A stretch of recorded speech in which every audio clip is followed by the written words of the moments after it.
Hi guys, welcome back to my channel Learn Money 101. This is Magesh.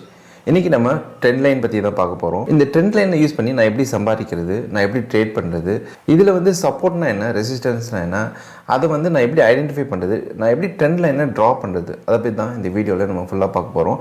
And ஃபைனலாக ஒரு particular stock எடுத்துக்கிட்டு அந்த ஸ்டாக்கோட கரண்ட் ட்ரெண்ட் எப்படி இருக்குது, இதுக்கு இப்போது நம்ம என்ன டிசிஷன் எடுக்கணும், நம்ம பை பண்ணணுமா இல்லை செல் பண்ணணுமா அப்படின்றதையும் நம்ம டிஸ்கஸ் பண்ண போகிறோம். ஸோ வித்தவுட் வேஸ்டிங் டைம் இந்த வீடியோ. ஓகே, இப்போ ட்ரெண்ட் லைன்னா என்ன அப்படின்றத நம்ம பார்த்துடலாம். அந்த ஸ்டாக்கோட ப்ரைஸ் மூமெண்ட்டை ட்ராக் பண்ணுறது தான் ட்ரெண்ட் லைன். ஸோ இதுக்கு வந்து நான் எக்ஸல் டெக்னாலஜிஸோட டெய்லி சார்ட்டை இங்கே உங்களுக்கு டிஸ்பிளே பண்ணியிருக்கேன். இதில் பார்த்தீங்கன்னா எக்ஸல் டெக்னாலஜிஸ் வந்து ஒரு 1000 rupeesக்கு பக்கத்தில் ட்ரேடாக ஆரம்பிச்சிருக்கு. அண்ட் கண்டினியூஸாக பார்த்தீங்கன்னா இந்த ஸ்டாக் வந்து ஒரு பர்டிகுலர் ரேஞ்சில் ட்ரேட் ஆகி மூவ் ஆகிட்டே இருக்குது. ஸோ இதுதான் இந்த பர்டிகுலர் ஸ்டாக்கோட மூமெண்ட். ஸோ இதில் வந்து கீழே பார்த்தீங்கன்னா எஸ்ன்னு இண்டிகேட் பண்ணியிருக்கேன், அதுதான் சப்போர்ட் லைன். அண்ட் ஆர் அப்படின்னு இண்டிகேட் பண்ணுறது வந்து ரெசிஸ்டன்ஸ் லைன். இல்லை இப்போ வந்து சப்போர்ட்னா என்ன அப்படின்னு பார்த்தீங்கன்னா, இப்போ நார்மலாக ஒரு கேம் விளாடும் போதோ இல்லை வந்து ஒரு நடந்து போயிட்டு இருக்கும் போதோ நம்ம வந்து கீழே உள்ள போகும்போது நம்ம ஃப்ரெண்டோ இல்லை நம்ம கூட இருக்கவங்களோ நம்மளை ஹோல்ட் பண்ணி நம்மளை நிறுத்துவாங்க, நம்ம கீழே விழுவாமல் நம்மளை பார்த்துக்குவாங்க, அதுதான் சப்போர்ட். ஸோ அதே மாதிரி தான் ஸ்டாக் மார்க்கெட்டில் ஒரு ஸ்டாக்கோட ப்ரைஸ் கீழே விழுவும் போது அது ஒரு பர்டிகுலர் லெவலில் சப்போர்ட் எடுத்துகிட்டு திருப்பியும் மேலே போக ஆரம்பிக்கும். இதுதான் வந்து அந்த சப்போர்ட் லைன் அப்படின்றது. ஸோ மோஸ்ட்லி பார்த்தீங்கன்னா ஸ்டாக்கோட ப்ரைஸ் இந்த சப்போர்ட் லைனுக்கு பக்கத்தில் வரும்போது நிறையவே பையிங் நடக்கும். அதனால இந்த ஸ்டாக்கோட ப்ரைஸ் வந்து பார்த்தீங்கன்னா இன்க்ரீஸ் ஆக ஸ்டார்ட் பண்ணும். ஸோ எப்போல்லாம் இது வந்து சப்போர்ட் லைனுக்கு பக்கத்தில் வருதோ அப்போல்லாம் நிறைய பேர் பை பண்ணுவாங்க. இதுதான் சப்போர்ட் லைன்.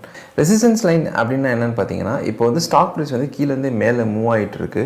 அது வந்து ஒரு பர்டிகுலர் வேல்யூக்கு ரீச் ஆனதுக்கப்புறம் நிறைய பேர் அந்த ஸ்டாக்கை செல் பண்ணிவிட்டு வெளில வருவாங்க, இல்லை ப்ராஃபிட் புக் பண்ணிவிட்டு வெளில வருவாங்க.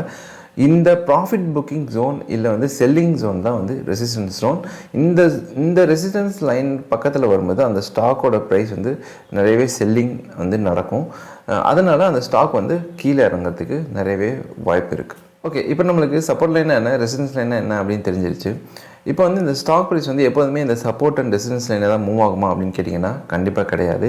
இந்த பர்டிகுலர் ஸ்டாக் மூவ்மெண்ட் என்ன ஆகும்னா, ஒரு சர்டன் பீரியடில் அந்த ஒரு ரேஞ்சை பிரேக் பண்ணி அவுட் சைட் போய் ட்ரேடாக ஆரம்பிக்கும். ஸோ அந்த ஒரு சுச்சுவேஷனை தான் பிரேக் அவுட்னு சொல்லுவாங்க.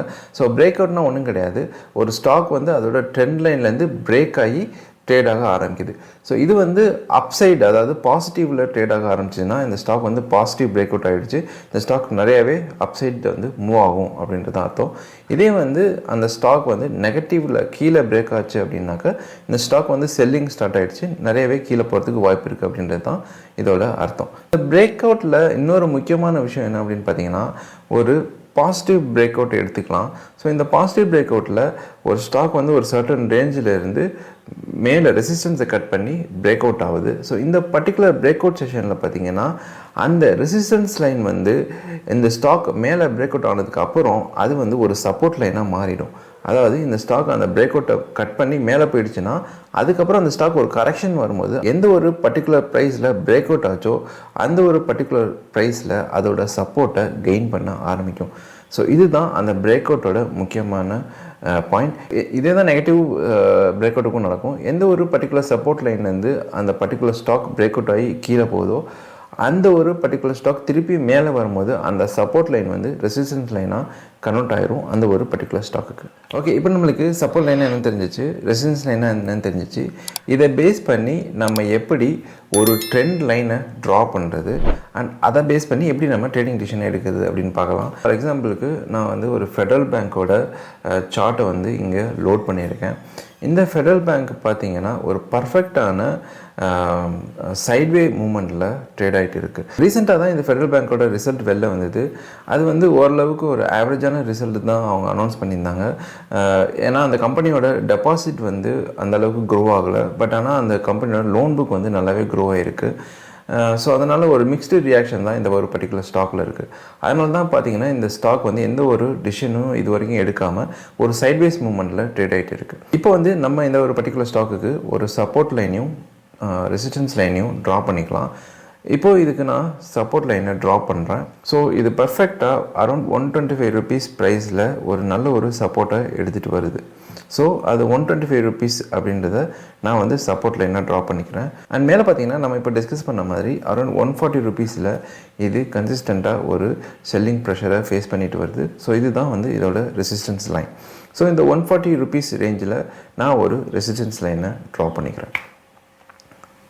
ஓகே, இப்போ நான் வந்து ஒரு சப்போர்ட் லைன் அண்ட் ரெசிஸ்டன்ஸ் லைனை ட்ரா பண்ணிட்டேன். இதை பேஸ் பண்ணி நான் எப்படி டிசிஷன் எடுக்கிறது? ஸோ நம்ம இப்போ ஏர்லியராக பார்த்த மாதிரி இப்போது இந்த பர்டிகுலர் ஸ்டாக் வந்து பார்த்திங்கன்னா அரௌண்ட் 125 ருபீஸில் இருக்குது. அது பர்ஃபெக்டாக அதோட சப்போர்ட் லைனுக்கு பக்கத்தில் ட்ரேட் ஆகிட்டு இருக்குது. ஸோ இந்த ஒரு பர்டிகுலர் ப்ரைஸில் நம்ம பர்ச்சேஸ் பண்ணோம் அப்படின்னா இந்த ஸ்டாக்கோட ரிஸ்க் வந்து ரொம்பவே கம்மி. பட் இதுலேருந்து மேலே போச்சுன்னா நம்மளோட ப்ராஃபிட் வந்து 140 ருபீஸ் வரைக்கும் போகும். ஸோ அஸ் அ ட்ரேடராக நான் இந்த ஒரு பர்டிகுலர் ஸ்டாக்கில் ட்ரேட் பண்ணுறேன் அப்படின்னா இந்த ஃபெடரல் பேங்க்குக்கு நான் வந்து 125 ருபீஸை ஒரு பையிங் ப்ரைஸாக வச்சுப்பேன். அண்ட் இதுலேருந்து ஒரு 3 ருபீஸ் வந்து நான் ஸ்டாப் லாஸ் வச்சுப்பேன். அரௌண்ட் 122க்கு கீழே போச்சுன்னா நான் இந்த ஸ்டாக்லேருந்து வெளில வந்துடுவேன். ஸ்டாப் லாஸ் ரொம்பவே முக்கியம். ஸ்டாப் லாஸ் போடாமல் நீங்கள் ட்ரேடோ ஒரு ஷார்ட் டேர்ம் இன்வெஸ்ட்மெண்ட்டோ பண்ணாதீங்க. நீங்கள் அந்த ஒரு பர்டிகுலர் ஸ்டாக்கில் மாட்டிப்பீங்க. நீங்கள் ஒரு லாங் டேர்ம் இன்வெஸ்டராக இருந்தீங்கன்னா ஸ்டாப் லாஸ் தேவையே கிடையாது. நீங்கள் ஜஸ்ட் இன்வெஸ்ட் பண்ணிவிட்டு என்ஜாய் பண்ணிட்டே வரலாம். அண்ட் லாங் டேர்ம் இன்வெஸ்டருக்கு இந்த ட்ரெண்ட் லைன் கான்செப்ட்டும் கிடையாது. ஒரு ஃபண்டமெண்டல் அனாலிசிஸ் மட்டுமே போதுமானது. ஸோ இப்போது இந்த பர்டிகுலர் ஃபெடரல் பேங்க் பார்த்திங்கன்னா நம்ம பர்ஃபெக்டான ஒரு சப்போர்ட் லைனில் இருக்கனால இதை 125 ருபீஸில் நம்ம பை பண்ணிக்கலாம். அண்ட் அதுலேருந்து 3 ருபீஸ் வந்து நான் ஸ்டாப் லாஸ் வச்சுக்கலாம். அரௌண்ட் 122 ருபீஸுக்கு நான் ஒரு ஸ்டாப் லாஸ் வச்சுப்பேன். ஸோ அண்ட் இது வந்து 140 ருபீஸ் பக்கத்தில் போகும்போது இதில் நான் ப்ராஃபிட்டை புக் பண்ணிவிட்டு வெளில வந்துடுவேன். நான் வந்து ஒரு ஷார்ட் டேர்ம் இன்வெஸ்டராக இருந்தேன்னா. ஸோ இதோட ரிஸ்க் டு ரிவார்ட் ரேஷியோ பார்த்தீங்கன்னா 1:5. அதாவது 3 ருபீஸ் தான் என்னோடய ரிஸ்க். பட் என்னோடய ப்ராஃபிட் பொட்டன்ஷியல் பார்த்தீங்கன்னா 15 ருபீஸ். அண்ட் இப்படி தான் நம்ம ஒரு ட்ரெண்ட் லைனை ட்ரா பண்ணி ஒரு ட்ரேடிங் டிசிஷனையோ ஷார்ட் டேர்ம் இன்வெஸ்ட்மெண்ட் டிசிஷனையோ எடுக்கணும். ஓகே கைஸ், இன்றைக்கி வீடியோ அவ்வளோதான். இந்த வீடியோ உங்களுக்கு ரொம்பவே யூஸ்ஃபுல்லாக இருக்கும்னு நினைக்கிறேன். நீங்கள் வந்து ட்ரேடிங் பண்ணீங்க இல்லை ஒரு ஷார்ட் டேர்ம் இன்வெஸ்டராக இருக்கீங்க அப்படின்னா இந்த ட்ரெண்ட் லைனை பற்றி தெரிஞ்சுக்க வேண்டியது ரொம்பவே முக்கியம். இன்வெஸ்டராக நீங்கள் ட்ரேட் பண்ணும்போதோ இன்வெஸ்ட் பண்ணும்போதோ நியூஸ் வந்து கொஞ்சம் க்ளோஸாக வாட்ச் பண்ணுங்கள். எந்த ஒரு எக்ஸ்டர்னல் நியூஸோ ஒரு பெரிய இம்பேக்டோ இல்லாத போது இந்த ஸ்டாக்கோட ப்ரைஸ் வந்து அந்த பர்டிகுலர் ட்ரெண்டில் தான் மூவ் ஆகும். ஒரு பெரிய எக்ஸ்டர்னல் நியூஸ் வந்துச்சுன்னா இந்த ஸ்டாக்கோட ப்ரைஸ் வந்து டக்குன்னு அதோட ட்ரெண்ட் லைன்லேருந்து மூவ் ஆகி வெளில போயிடும். ஸோ அதனால் நீங்கள் கண்டிப்பாக ஒரு ஸ்டாப் லாஸ் போட்டுக்கோங்க. அண்ட் அதோட நியூஸை நீங்கள் கண்டிப்பாக வாட்ச் பண்ணணும். ஓகே, இன்றைக்கி வீடியோ அவ்வளோதான். இந்த வீடியோ உங்களுக்கு ரொம்பவே யூஸ்ஃபுல்லாக இருந்திருக்கும்னு நான் நம்புகிறேன். அண்ட் இந்த வீடியோ உங்களுக்கு ரொம்பவே பிடிச்சிருந்ததுன்னா இந்த வீடியோக்கு ஒரு லைக் போட்டு விடுங்க. அண்ட் நம்ம சேனலில் என்ன நீங்கள் சப்ஸ்கிரைப் பண்ணலன்னா சப்ஸ்கிரைப் பண்ணிடுங்க. அண்ட் பக்கத்தில் இருக்க பெல் ஐக்கானையும் கிளிக் பண்ணிவிடுங்க. நான் உங்களை நெக்ஸ்ட் வீடியோவில் பார்க்குறேன். பாய்.